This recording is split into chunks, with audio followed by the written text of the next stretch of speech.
Hi friends, please subscribe to Amravati Media and press the bell icon for more latest updates. Delhi నుంచి గల్లీకి చేరిన కాక్రోచ్లు. Neat ప్రశ్నాపత్రం లీకేజీకి నైతిక బాధ్యత వహిస్తూ కేంద్ర విద్యాశాఖ మంత్రి ధర్మేంద్ర ప్రధాన్ రాజీనామా చేయాలని దేశవ్యాప్తంగా విద్యార్థుల గొంతులన్నీ ఒక్కటే డిమాండ్ చేస్తున్నాయి. ఈ డిమాండ్పై కాక్రోచ్ జనతా పార్టీ ఆధ్వర్యంలో మొట్టమొదట ఉద్యమం మొదలైంది. అది కాస్త ఇంతింతాయ్ వటుడింతాయ్ అన్నట్టుగా తయారైంది. దేశ రాజధానిలో మొదట ప్రారంభమైన ఉద్యమం ఇప్పుడు దేశవ్యాప్తంగా ప్రతి పట్టణానికి నగరానికి విస్తరించింది.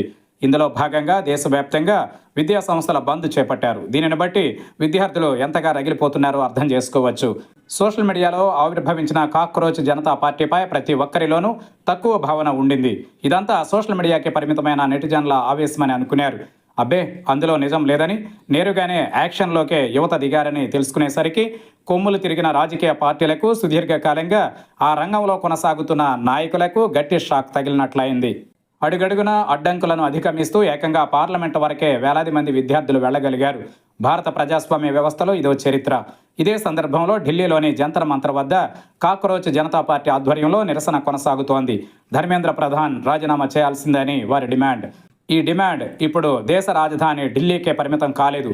ఢిల్లీలో మొదలైన నినాదం ఏపీలోని కడప లాంటి చిన్న నగరంలో మారుమోగుతోంది. ఇక్కడ అక్కడ అనే తేడా లేకుండా దేశవ్యాప్తంగా ప్రతి మండల కేంద్రంలో కూడా విద్యార్థులు నిరసన ప్రదర్శన చేస్తుండడాన్ని చూస్తే కేంద్ర ప్రభుత్వ తీరుపై ఎంతగా విసిగిపోయారో అర్థం చేసుకోవచ్చు.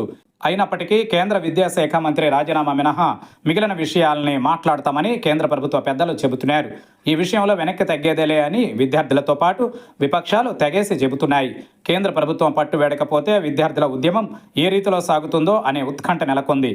మరోవైపు ఉద్యమాన్ని అణచివేసేందుకు కేంద్ర ప్రభుత్వం అన్ని రకాల అస్త్రాలను వాడేందుకు సిద్ధమవుతోంది.